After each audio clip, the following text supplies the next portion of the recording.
안녕하십니까. 오늘은 수심결 특강 7번째 시간입니다.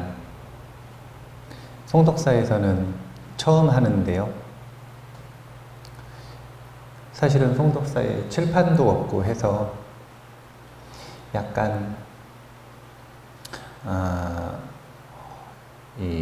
약간 좀 어렵고 복잡한 내용을 다루기에는 조금 어려운 한계가 있는데, 오늘은 요가 템플 스테이를 지금 송독사에서 하고 있어서 특별히 송독사에서 수심결 공부를 한번 해보게 됐어요. 이제 오늘의 주제는, 제목은 이래요. 화병 걸린 부처님인데, 부처님이 화병이 걸리면 부처님이요, 아니에요? 네. 이제 우리가 가지고 있는 부처님이라고 하는 개념이 파괴가 돼야, 그래야 수심결 속에서 도노 그리고 점수라고 하는 이야기를 하는 그 개념을 이해를 할 수가 있어요. 그래서 오늘은 이제 주제가 그런 주제예요. 도노라고 하는 것과 점수라고 하는 것의 역설, 모순을 짚고 들어가는 건데, 도노라고 하는 건 몰로 깨쳤기 때문에 그 뒤가 없는 거예요. 근데 점수라고 하는 건 도노 이후에, 깨친 이후에 또 수행을 해야 된다는 겁니다. 그래서 소제목이 이런 제목이에요. 깨쳤는데 왜 수행합니까? 깨쳤는데 왜 수행합니까? 이제 우리가 학인이 묻는 질문은 한번 읽어보면 이런 식이에요.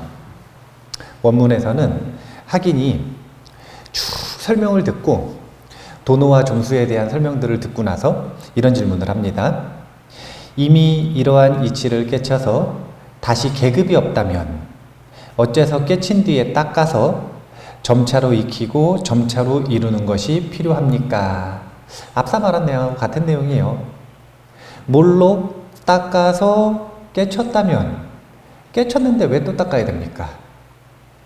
이런 의문이 충분히 들 수 있는데, 도노 이후에 왜 또 닦아야 되는지 의문이 드나요? 안 들 수 있죠. 왜냐하면 개념이 없을 수 있어요. 개념이 없다 이게 아니라, 도노라고 하는 것과 점수라고 하는 것, 수행한다라는 것과 깨친다라고 하는 것에 대한 개념 자체가 없는 백지 상태일 수 있어요. 그러면 전혀 걸림이 없는 거예요. 그런데 이미 백지 상태가 아니라 자신의 배움이 있고, 자신이 생각하는 개념이 있고, 자기가 생각하는 수행의 길이 있는 사람들은 이게 턱턱 걸리게 되어 있단 말이에요. 깨쳤으면 끝인데 왜 다시 닦아야 되느냐? 이런 의문은 충분히 들 수 있는 의문입니다. 그런데 우리가 지난 시간에 어떤 내용을 했는지에 대해서 여기 지금 대다수가 모르실 것 같아요. 왜냐하면은 서울에서 했고 그 다음에 아직 유튜브에 안 올라갔기 때문에 대다수가 모르실 것 같아서 지난 시간에 했었던 중요한 내용을 간단하게 복습을 해볼게요. 지난 시간에는 공정영지라고 하는 마음을 배웠거든요. 공정영지. 이 공정영지라고 하는 마음은 수심결 속에서 굉장히 중요한 마음이에요. 왜 중요하냐면 수심결, 마음 닦는 비결인데, 마음 닦는 비결 할 때 그 마음으로서 언급을 하는 게 바로 저 공적영지한 마음. 그래서 공적영지심입니다. 그러니까 마음을 닦는다. 보조국사 진울스님은 뭘 닦는 거냐면 저 공적영지심을 닦는 거예요. 그래서 닦아야 되는 마음이 무엇인지를 정확하게 아는 것은 굉장히 중요한 일이 되는 거예요. 그래서 공정영지심에서 앞부분에서 설명을 막 했는데, 여기서 듣고 있던 학임 스님이 질문을 한 거예요. 뭐라고 질문을 했냐면, 상근기 수행자들은 스님께서 설명하시는 거 듣고 이해가 되겠지만 나 같은 중하근기 이 수행자들은 이해가 안 되니까 내가 이해될 수 있게 설명해 주십시오. 내 분상에서 내가 공정정지심을 직접 볼 수 있게 해주십시오. 그래서 공정정지심에 대해서 쭉 설명을 하신 다음에 공정정지심을 직접 경험할 수 있는 방법을 알려주셨어요.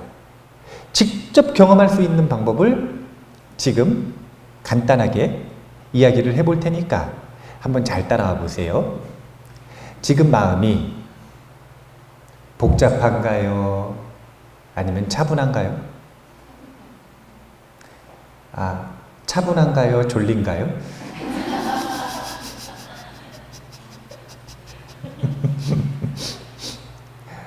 제가 이 단마 팩토리에서 법문을 하면 참 목소리가 졸려져요. 제가 일어서 있어야 그나마 조금 목소리가 올라가는데 앉아 있으면 꼭 그래요. 지금 현재의 마음 상태가 있잖아요.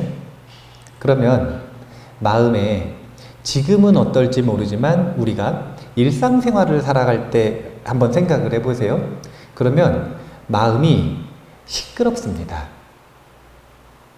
시끄럽다는 건 마음은 굉장히 다단계의 층을 형성하고 있어요. 그래서 맨 위에서는 의도적인 생각들을 하고요. 그 밑바닥에는 흘러가는 생각들이 있고요. 그 윗바닥에는 감정도 있고요. 그리고 그 밑바닥에는 의미 없는 짓거림들도 있어요. 의미 없는 짓거림이라고 표현을 하는 건 아무 의미 없는 이야기들을 하거나 아니면 흥얼흥얼 무슨 멜로디를 계속 하거나 아니면은 무슨 가사, 노래가 계속 생각이 나거나 이런 식의 아무 의미 없는 내용들, 이런 것들이 아주 복합적으로 마음을 시끄럽게 만들고 있어요. 그러니까 우리가 대부분 생각의 꿈에 빠져서 살아가는데 생각의 꿈에 빠져 있을 때를 보면 마음이 굉장히 시끄럽다는 거예요. 그러면 그 마음을 뭐라 그러냐면 망념이라고 그러는 거예요. 망념. 그런데 그 망념 속에 있는 사람이 어떻게 공정정지심을 보는지를 이렇게 표현을 하는 겁니다. 뭐라 그러시냐면, 자, 그렇게 시끄러운 마음 속에 있다가 우리 한번 지금 자신의 주의력을 들리는 소리에다가 한번 둬보자 이거예요. 원문에서는 저기 까마귀 까치 지저귀는 소리가 들리느냐 이렇게 질문을 했어요. 근데 여기는 지금 까마귀 까치 소리 들려요, 안 들려요? 안 들리죠? 그러니까 질문을 바꿔야 돼요. 저기 선풍기 소리가 들립니까? 이렇게 바꿔야 돼요. 경전이라는 게 별겁니까? 이렇게 대화한 거 남아있는 게 경전이에요. 제가 깨쳐가지고 사람들한테 다 아는 일체지자가 되잖아요? 그러면은 여기서 한 말들이 다 경전이 되는 거예요. 제가 나중에 알고 봤더니 엉터리라. 그럼 이거는 경전이 안 되는 거예요. 그냥 후대에 사람들이 인정하는 성인이 대화했었던 내용들, 이것들이 경전이잖아요. 그러니까 경전을 읽을 때는 들리지도 않는 까치 까마귀 소리 들으려고 하지 말고 지금 이 상황에 딱 적용을 해서 생각을 해봐야 돼요. 자, 다시 한번 해볼게요. 저 선풍기 소리를 한번 들어보세요. 들리나요? 자, 선풍기 소리를 들어보세요 하고 듣는 순간 어떻게 됐냐면 자신의 주의력이 소리로 갔죠. 그러면 소리를 잘 들어보려고 하잖아요. 그러면 그 전에 시끄러웠던 생각이나 소리들이 조용해질까요? 안 조용해질까요? 선풍기 소리만 남고 나머지는 조용해지겠죠. 이걸 보고 공적이라고 하는 거예요. 무엇을 공하다고 하는 거냐면 그 전에 시끄러웠었던 경험들과 대상들은 공하기 때문에 사라진다는 거예요. 허공과 같기 때문에 주의력이 옮겨가는 순간 어떻게 된다? 사라진다. 이걸 공. 근데 그게 사라지니까 어떻게 됐냐면 고요해졌죠. 이걸 적이라고 하는 거예요. 자, 다시 한번 해볼게요. 공적, 뭐 이런 한자 단어를 막 듣고 막 그러니까 머리가 복잡해지잖아요. 이게 뭐냐면 마음이 복잡해졌다 이거거든요. 자, 복잡한 마음을 다시 고요하게 만들려면 선풍기 소리를 들어보세요.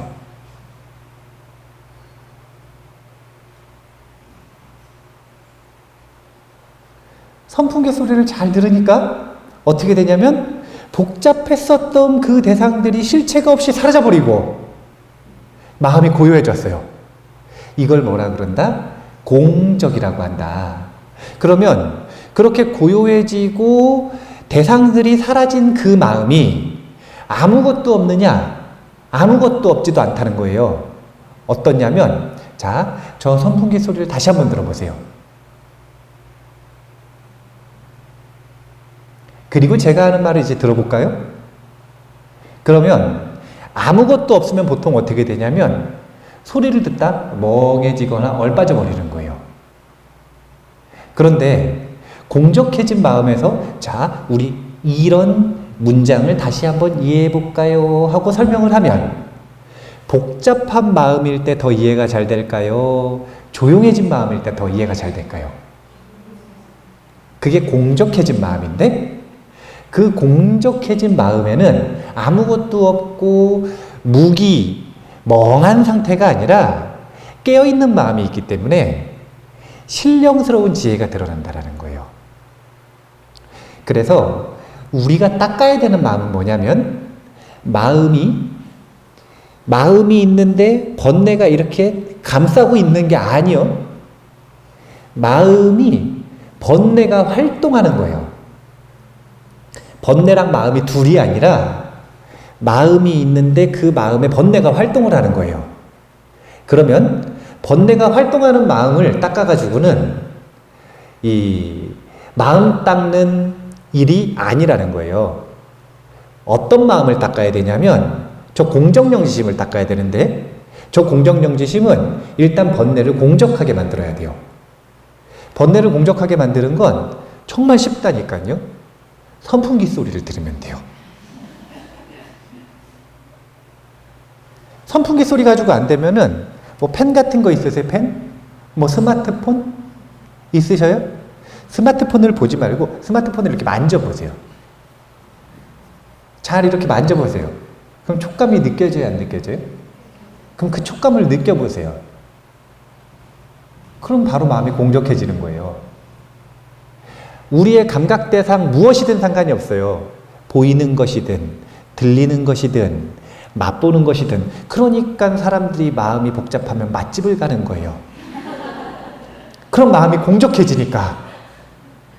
그런데 사람들이 공적 영지심을 쓸 줄 모르니까 공적해졌다가 그 공적해진 마음을 가지고 멍해져 버려요. 공적해진 마음을 가지고 뭘 해야 되는지를 모르는 거예요. 어떻게 마음을 닦는지를. 그래서 공적해져 놓고 잘못 써가지고 또 망심으로 가는 건데 우리는 특정한 감각 대상을 잘 느끼는 것, 이거를 불교 전문 용어로 사띠라고 하는데 사띠의 힘을 키움으로써 알아차림을 함으로써 우리는 공적한 마음을 경험할 수 있다. 그리고 그 공적한 마음 자리에 마음을 탁 묶어두면 어떤 일이 벌어지냐면 신령스러운 지혜가 드러난다. 그래서 공적 영지라고 얘기를 합니다.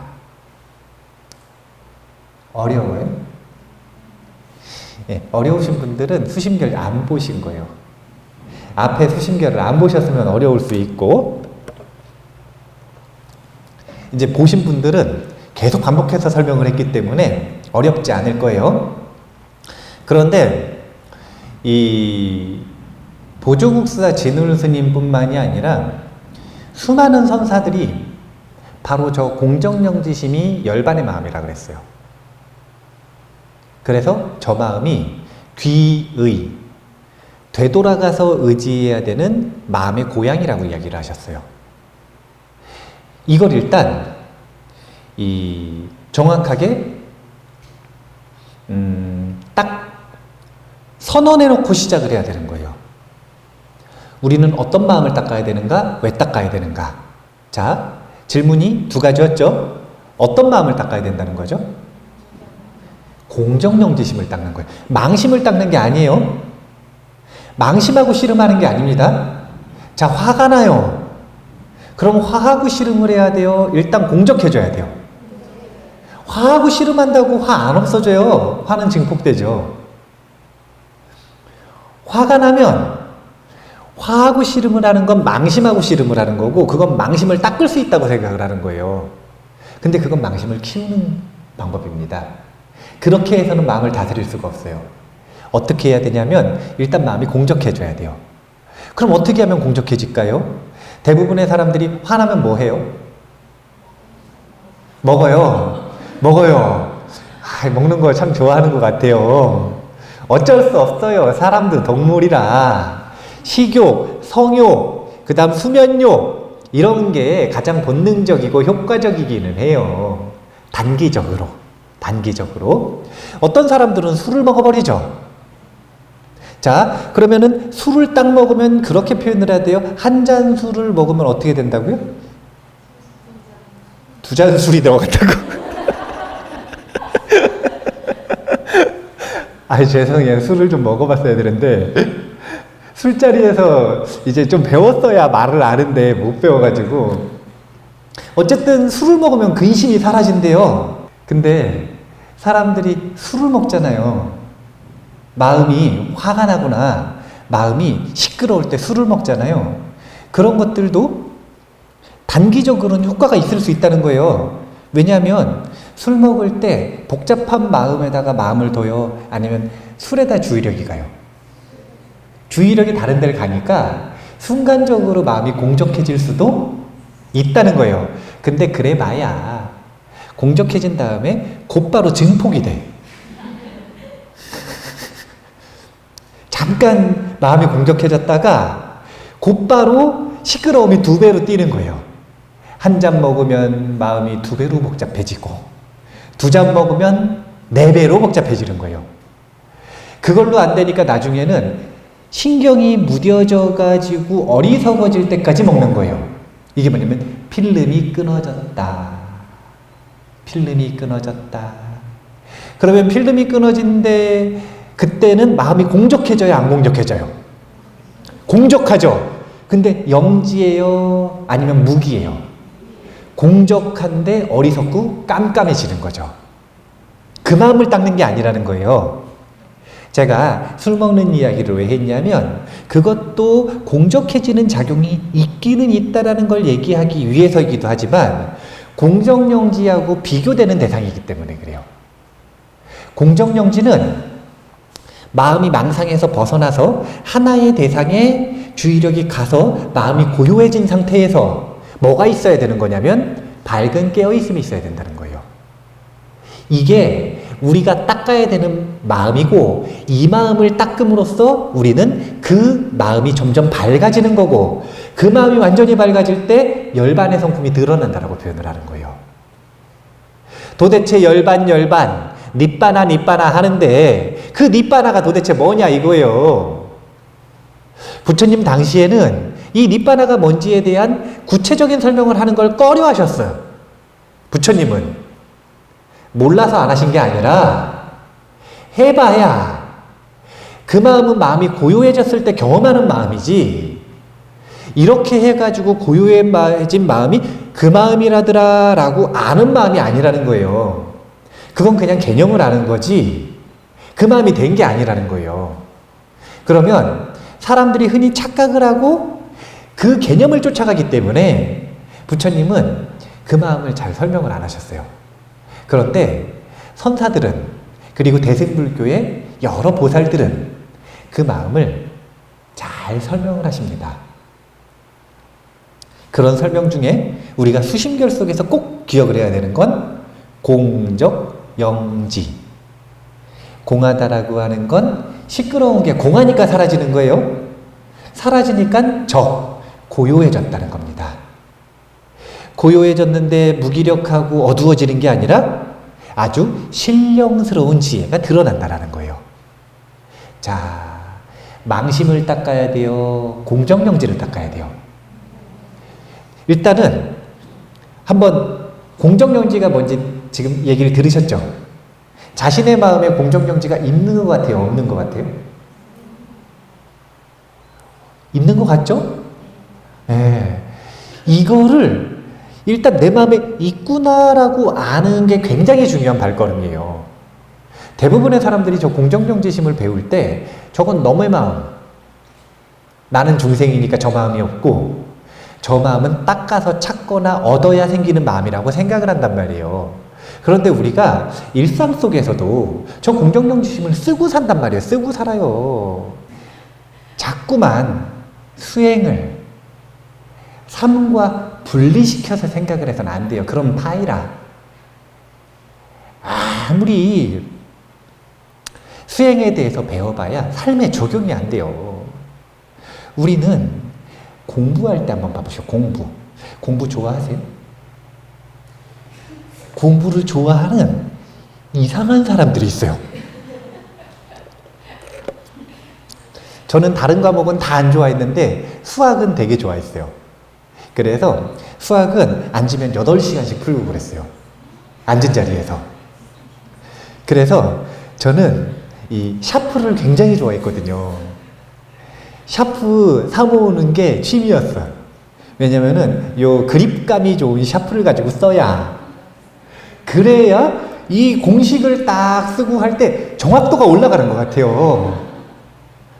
근데 공부를 할 때 한번 생각을 해보세요. 이 공부를 좋아하는 사람이 이 공부하면서 딴 생각을 할까요, 안 할까요? 안 해요.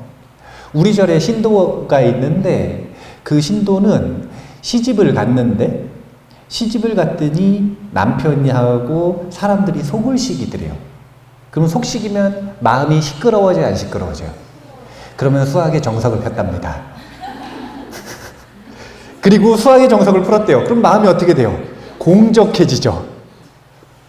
그리고 나서 시끄러웠었던 그 문제를 해결할 수 있는 신령스러운 지혜가 드러날까요, 안 드러날까요? 드러나요, 마음이 조용해지면. 이게 공정영지예요. 이 마음을 닦으라는 거예요. 갈고 닦으라는 거예요. 우리가 지금까지는 이 마음이 열반의 성품이라는 걸 알았어요, 몰랐어요? 몰랐지. 그러니까 가끔 하다가 소 뒷걸음질 치다가 얻어 걸리듯이 그냥 가끔 공정정지를 쓰고 살았는데, 이제는 우리가 보조국사 진울 스님이 말씀하시는 마음 닦는 비결을 통해서 그 마음이 바로 갈고 닦아야 되는 마음이라는 걸 알게 된 거예요. 이제 알게 된 거예요. 저만 알았어요? 그 마음을 갈고 닦아야 되는 거예요. 아시겠죠? 이게 얼마나 쉽게 설명을 합니까?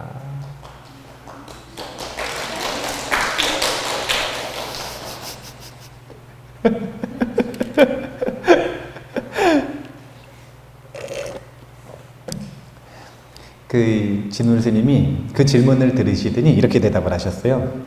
깨친 후에 점차로 닦는 뜻을 앞에서 이미 설명하였는데 아직도 의심을 풀지 못했는가? 그렇다면 다시 설명하겠으니 마음을 깨끗이 하고 잘 들으라. 사실은 이 답에 이미 전부 답이 들어가 있어요. 왜냐하면 자, 생각해 보세요. 공정정지심이 뭐라고 이야기를 했어요? 공정정지심이 바로 마음의 고향이라고 얘기했죠. 그래서 이 마음이 공정정지심이구나, 이거 닦으면 되는구나 라는 걸 알았어요. 그러면 사실은 더 이상 의문이 필요할까요, 안 필요할까요? 안 필요해요. 그 마음을 분명하게 받고 그 마음에 대해서 감을 잡았으면 의문이 중요한 게 아니라 그 마음을 유지하는 게 중요한 거예요. 그리고 딴 생각으로 갔으면 이 마음으로 돌아오는 게 중요한 거죠. 돌아오는 방법도 얼마나 쉬웠어요. 선풍기 소리를 들어봐라. 이거 아니에요. 아니, 얼마나 쉽습니까? 그런데 의문이 들었다 이거예요. 이 얘기는 지금 공정정지심에 있는 거예요, 의문으로 초점을 뺏긴 거예요.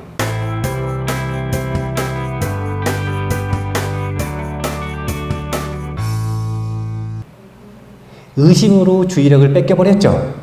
그래서 망심으로 가버린 거라. 그래서 지금 얘기를 하는 거예요. 깨친 후에 점차로 닦는 뜻을 앞에서 이미 설명하였는데 이것은 그 설명을 하는데 공정정지심을 이미 설명했는데 보여줬는데 왜 거기서 또 벗어나서 망심에 빠져 있느냐 이거예요. 아직도 의심을 풀지 못했는가? 왜 또 망심에 빠졌는가? 그렇다면 다시 설명하겠으니 방법을 이렇게 또 방법을 똑같이 얘기하시는 거예요. 마음을 깨끗이 하고 잘 들으라. 잘 들으라. 잘 들으면 다시 공정정지심이 살아날 테니 잘 들으라. 지금 이 문장 속에 공정정지심에 대한 개념들이 숨어 있는 거예요. 그런 것들이 눈에 보여야 돼요. 자, 잘 들어보세요. 잘 들어가지고 이해하라는 게 아니라 잘 들으면 그냥 의심이 공적해지는 거예요. 의심은 그것에 대한 올바른 논리나 어떤 특정한 답을 찾아야 해결되는 게 아니라 어떻게 하면 해결이 되냐면 공적해지면 해결이 되는 거예요. 우리가 생각하는 것과 마음을 사용하는 매뉴얼은 틀린 거예요. 여기 계시는 분들이 자기 마음 태어날 때 샀잖아요. 구입을 했단 말이에요. 영원 주고 구입을 했어요. 근데 공짜로 줘서 그런가 매뉴얼을 안 읽어요. 그래서 마음대로 쓰는 거예요. 그래서 다들 거꾸로 써요. 거꾸로 쓰니까 부작용이 나는 거라. 냉장고는 문을 닫으라 그랬더니 닫으라 그랬더니 열어놓고 온도를 낮추라 그랬더니 높여놓고 마음대로 쓰는 거예요. 마음대로. 전자제품을 하나를 사도 그 전자제품을 올바로 쓰려면 매뉴얼을 읽어야 되죠. 혹시 라면을 가장 맛있게 끓이는 방법을 아세요? 설명서대로 끓이는 거예요. 설명서대로. 그래서 제가 아는 도반 스님은 라면을 끓일 때 정확히 계량컵을 들고 끓이시더라고요. 왜 그러냐고 물어봤더니 자기가 실험해 본 결과 이대로 끓이는 게 제일 맛있대요. 우리가 제발 매뉴얼 만든 사람의 노고를 좀 인정을 해줘야 돼요. 그 사람이 그거 만들기 위해 얼마나 많은 시간을 연습하고 투자를 했는지 몰라요. 불교에 남아있는 84,000 경전들을 좀 믿어봐요. 그게 매뉴얼인데 왜 매뉴얼대로 안 하느냐 이거예요. 우리가 생각하는 방식 그걸 자꾸 고집하지 마세요. 의심은 올바른 답을 들어야 끊어지는 게 아니라니까요. 어떻게 끊어지는 거냐면 올바른 답을 들었을 때 일단 첫 번째 이게 올바른 답이라고 생각을 해야 될까요? 안 해야 될까요? 그 사람이 해야겠죠? 이게 아무리 올바른 답이어도 그 사람이 생각하기에 올바르지 않다고 생각하면 의심이 끊어져요? 안 끊어져요? 안 끊어져. 그러니까 이게 올바르냐 안 올바르냐는 사실은 중요한 게 아니라 자기가 생각하기에 올바르다고 생각을 해야 돼요. 그러면 올바른 답을 들어가지고 내가 생각하기에 저게 올바르다고 생각을 했어요. 그러면 의심에 있었던 주의력의 초점이 다른 데로 가겠죠. 공적해지겠죠. 그래서 의심이 끊어지는 거지. 그러니까 이 답이 중요한 게 아니라 이걸 매개체로 해서 주의력이 더 이상 이 의심에 얽매여 있지 않으니까 끊어지는 거지.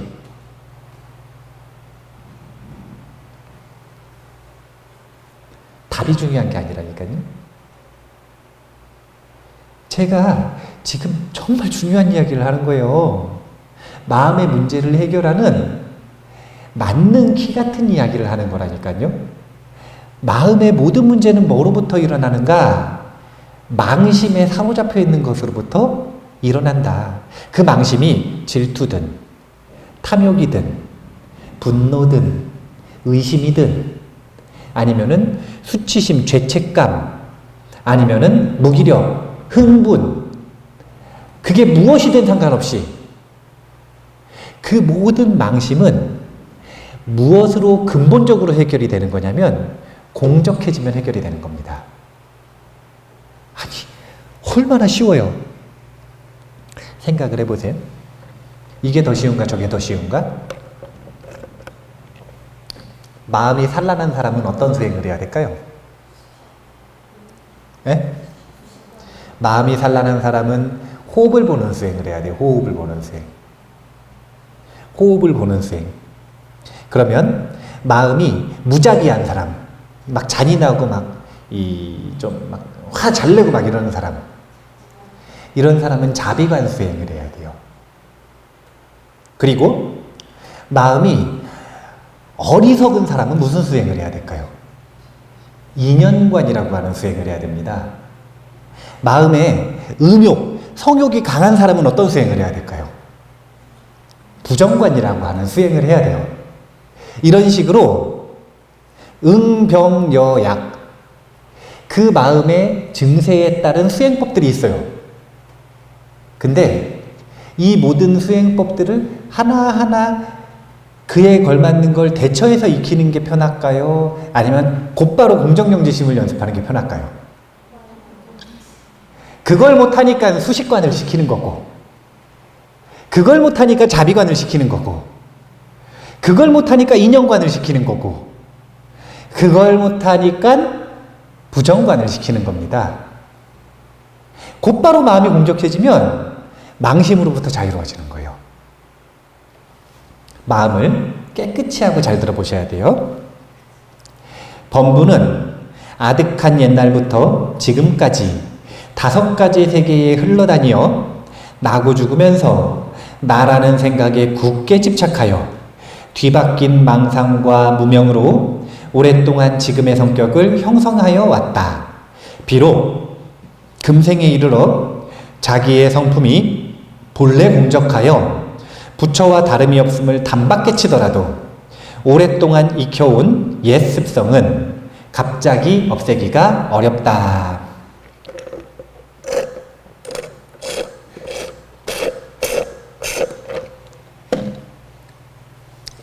아이 목말라. 뭐에 대한 답변을 하는 거냐면요, 도노 이후에 왜 닦아야 되는가, 이 얘기를 지금 하는 거예요. 우리가 앞부분에서 도노에 대해서 배웠죠.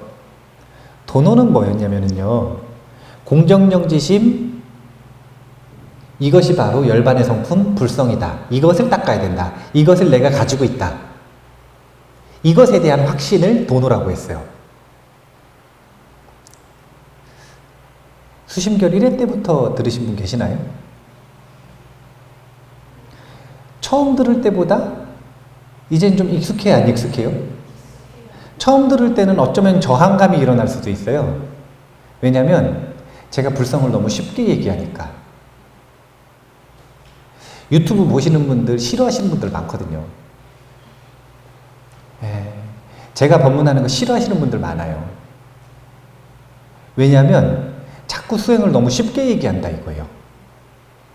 근데 저는 항상 이런 얘기를 합니다. 뭐라 그러냐면, 제가 지금 이야기하는 수행을 쉽게 이야기하는 것들은 수행이 쉬운 거예요? 수행하는 법이 쉬운 거예요?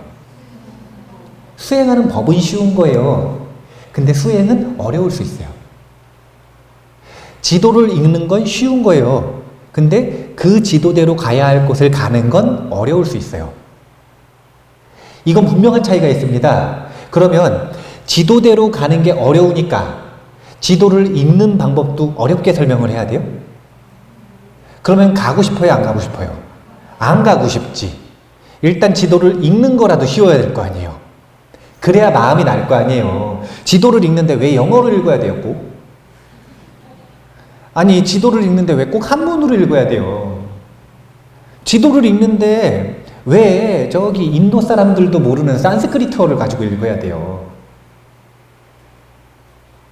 왜 굳이 그런 애쓰는 과정이 필요하느냐 이거예요. 그것은 그 분야를 연구하는 학자들이 공부하는 거고, 우리는 지도를 읽기 위해서 지도가 어떤 언어로 쓰였느냐 이런 건 관심이 없어요. 뭐가 중요한 거냐면, 그래서 어떻게 가느냐 이게 중요한 거예요. 그것만 알면 되는 거예요. 그래서 쉽게 알아야 되는데 수심결 속에서의 도노는 한마디로 얘기하면 대신심이에요. 대신심. 대신심은 자기 마음에 대한 확신이에요. 이게 있어야 자꾸 딴 데 기웃거리지 않는다고 표현을 해요. 수심결 속에서. 자꾸 다른 데 가가지고 이것 찾고 저것 찾고 이쪽에서 찾고 저쪽에서 찾고 이 이상한 행동을 그만할 수가 있습니다. 깨침, 행복, 열반은 마음에 있어요. 그러면 마음에 어디 있느냐? 이걸 구체적으로 표현을 했던 게 뭐였냐면 그 마음 중에서도 망심이 아니라 그 망심이 고요해진 공적 영지심이 바로 되돌아가야 할 곳이다. 이렇게 명확하게 이해하고 그 이해한 것을 바탕으로 자기 마음에서 확인하고 이것을 통해서 확신을 갖는 것, 이것을 도노라고 하는 거예요. 그러면 그렇게 도노라고 하는 게 뭔지 일단 이해는 하셨죠? 그래서 자기가 그래 나도 그런 공정영지심을 가지고 있다. 아까 그러시다면서요. 아니요? 다시 설명할까요? 고수톱 설명? 다 써본 마음이에요. 그 마음 우리가 분명히 있어요. 가지고. 성인과 우리의 차이는 중생은 망심으로 더 오래 살고 성인은 공정영지심에서 살아가는 존재를 성인이라 그러는 거예요. 얼마나 공정영지심에서 오래 살아가는가. 그러니까 공정영지심을 쓰는 비율과 망심을 쓰는 비율이 몇 대 몇인가. 이걸 보고 범부와 성인의 차이를 구분을 하는 겁니다. 금강경에서는 이걸 뭐라 그러냐면 공정영지심을 무의심이라 그래요. 이 무의심을 얼마나 잘 쓰는가에 따라 성인의 차별이 생긴다 그랬죠. 뭔가 그동안 배웠었던 것들이 막 연결이 되지 않아요? 연결이 안 되시면 지금 마음이 공적하지가 않은 거라. 영지가 안 드러나잖아요, 지금. 마음만 공적해지면 제가 하는 이야기를 잘 들으면 이게 연결되는 맛이 있어. 제가 법문을 못하는 편이거든요. 특히 이 한 번 하는 법문, 짧게 하는 법문 이런 걸 잘 못해요. 왜냐면은 목소리부터 재미가 없잖아요. 목소리가 졸린 목소리예요. 제 목소리는 한번 나중에 실험을 해보세요. 저 수면장애 있으신 분들 있죠? 너무 잠이 안 온다. 제 목소리 법문 유튜브를 딱 틀어놓잖아요? 그럼 금방 잠이 와요. 유튜브에서 제 법문 좋아하시는 분들 밤에 잘 때 틀어놓고 주무신다는 분들 많대요. 밤에 잘 때 틀어놓고 자는 건 듣겠다는 거예요. 자겠다는 거예요.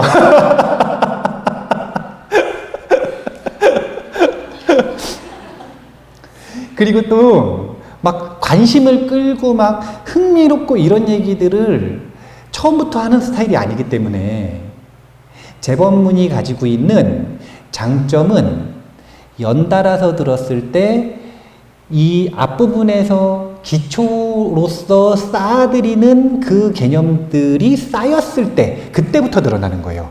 그때부터 뭐가 드러나냐면 스스로 이해가 되기 시작하는 맛. 자기가 연결돼서 구슬이 꿰지는 맛. 그 맛 때문에 이 법문이 가치가 있는 거예요. 그것도 없으면 사실은 제 법문은 들을 만한 법문이 아닌 거라. 그런데 연결이 되기 시작을 할 텐데 그래야 돼요.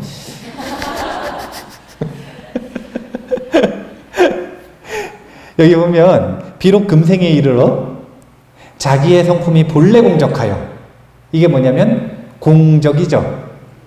그 다음에 부처와 다름이 없음을, 부처님의 성품은 신령스러울까요? 아니면 어리석을까요? 그러니까 본래 공적하여 부처와 다름이 없음을 영지하다는 것을 깨쳤다 이거예요. 내 본래 성품이. 우리가 평상시에 망심에 빠져 있고, 마음이 산란하고, 화나 있고, 뭔가 멍하고, 이런 마음은 망심이라 그랬잖아요. 그게 원래 본래 성품이라 그랬나요? 아니면 공정영지심이 본래 성품이라 그랬나요? 공정영지심이. 여기 교회 다녀보신 분들 계세요? 교회 가면 뭐라 그러냐면, 우리 원래 어디서 살았다 그러냐면, 에덴 동산에서 살아 그랬다 그러죠. 에덴 동산에서 살 때는 망심이 없었어요. 그래서 에덴 동산이 살기가 좋은 거예요. 그런데 선악과를 딱 먹고 나니까 어떻게 됐냐면 망심이 시작된 거예요. 선악과가 뭐냐면 분별의 과일이거든요. 그 분별이 딱 시작되니까 이것과 저것은 다르고, 남자와 여자는 다르고, 너와 나는 다르고, 키 크고 작은 거 다 다르고, 만 가지 차별이 생긴 거예요. 그 만 가지 차별에 우리는 사로잡혀서 살아가니까 에덴 동산에서 한 발자국도 떠난 적이 없는데 에덴 동산을 못 보니까 쫓겨났다고 생각하는 거예요. 우리는 원래 열반의 성품에서 살았다 그럽니다. 중생은 본래 열반의 성품에서 살았대요. 그런데 근본무명이라고 하는 망심의 뿌리가 시작되면서 우리는 사바세계에 살기 시작했죠. 열반의 세계와 사바세계는 다른 곳이 아니에요. 열반의 세계를 그대로 살아가는데 그것을 망심으로써 경험하는 걸 중생이라고 하는 거예요. 그런데 그 마음이 내 본래 마음이 아니고 공적 영지한 마음이 내 본래 마음이다라고 하는 걸 깨쳐서 그 마음에 머무르고 그 마음을 갈고 닦는 점수를 해 나아가면, 그러면 공정정지심으로 살아가기 시작하는데, 그렇게 된 걸 열반에 산다 그러는 거예요. 한 발자국도 움직이지 않고 윤회의 세계에서 벗어나는 겁니다. 이게 선사들이 말하는 공통의 깨달음의 길이에요. 단박에 치더라도 오랫동안 익혀온 예습성은 갑자기 없애기가 어렵다. 우리가 흔히 하는 말로는 이렇게 얘기를 해요. 자, 화를 내면 좋아요, 안 좋아요? 예. 그러면 안 좋으면 화를 내고 싶어요, 안 내고 싶어요? 네, 화내는 거 안 좋은 거 알겠고, 화를 안 내고도 싶은데, 그게 마음대로 돼요, 안 돼요? 이런 얘기를 하는 거예요. 깨쳤다 이거예요, 깨쳤다. 아, 화가 안 좋은 거구나. 내지 말아야지. 하지만 그동안 화를 도대체 얼마나 냈겠어요? 한 100만 8천 번은 내지 않았을까요? 그러면 오랫동안 익혀온 습성 아니에요, 습성. 이 습성은 화가 안 좋다라는 걸 깨쳤다 그래서 단박에 사라지는 게 아닌 거예요. 깨친 건 단박에 깨쳤지만 습성은 그대로 남아있죠. 그래서 그 습성을 없애는 과정을 겪는 걸 점수라고 얘기를 하는 겁니다. 이해가 되세요? 화내는 게 안 좋아서 화를 그만 내는 게 더 쉬울까요? 아니면 이번에는 화를 그만 내기 위한 방법까지 배웠어요. 그래서 화를 그만 내는 방법도 깨쳤어요. 그럼 화가 그만 나요? 아니죠. 화를 그만 내는 방법만 배운 게 아니라 화를 그만 낼 때 나타나는 아주 공정영지한 마음에 대해서도 배웠어요. 그런다고 화가 그만 나요? 아니죠. 우리가 정보를 듣고 법문을 듣는 건 여행을 하기 위해서 준비해 나가는 과정입니다. 프랑스를 가고 싶어졌어요. 가기로 마음을 먹었어요. 그럼 갔어요? 뭘 해야 돼요? 일단 또 알아봐야 되죠. 알아봤어요. 정보가 많이 모였어요. 그럼 갔어요? 아니죠. 이제 진짜로 가기로 결정을 하면 돈을 모아야죠. 그래서 돈을 모았어요. 갔어요? 아니죠. 자, 돈을 모았어요. 그럼 그 다음 뭐를 해야 되냐면 비행기표를 끊어야죠. 갔어요? 안 갔어요. 자, 비행기 표를 끊었어요. 그럼 숙소도 예약해야 되죠. 숙소를 예약하면 갔어요? 안 갔다니까요. 그렇게 해서 비행기를 타고 프랑스는 한 20시간 가야 되나? 직항으로는 한 10시간? 13시간. 미국보다 가깝네요. 근데 비행기 탔어요. 그럼 프랑스 간 거예요? 아니요. 내려야지 간 거죠, 이제. 그 모든 과정은 결정하는 데 있어서 가야겠다. 이렇게 가는 거다. 결정하는 게 오래 걸려요. 단박에 하는 거예요. 아니에요. 결정은 단박에 하는 거예요. 결정은 단박에 하는 거예요. 그래서 도노라. 그런데 결정한 다음에 직접 가서 그걸 경험하는 것, 이것은 단박에 이루어지는 거예요. 점차 이루어지는 거예요. 점차 이루어지는 거예요. 이게 바로 도노 점수예요. 이해가 되세요? 네. 왜 도노 다음에 점수를 해야 되는지 아시겠죠? 네. 그러면 일단 1부의 목적은 이뤘습니다. 그렇기 때문에 1부를 통해서 왜 도노 이후에 점수를 해야 되는가라고 하는 걸 아는 것도 중요하고요. 진짜 중요한 건 지난 시간부터 반복적으로 강조하는 건데 공정영지심이 바로 닦아야 하는 마음이다. 이것은 정말로 꼭 깊이 새기셔야 돼요. 어차피 깊이 새겨봐야 잊어버리거든요. 어차피 깊이 새겨봐야 또 의심나가지고 딴 데 가요. 근데 그래도 한 번이라도 깊이 새겨야, 그래야 이 깊이 새긴 정보, 법이 필요할 때 마음속에서 올라옵니다. 공정영지심이 닦아야 되는 마음이요. 이 말만 정확하게 이해하고 마음에 잘 새기셔도 사실은 수신별은 전부 배운 겁니다.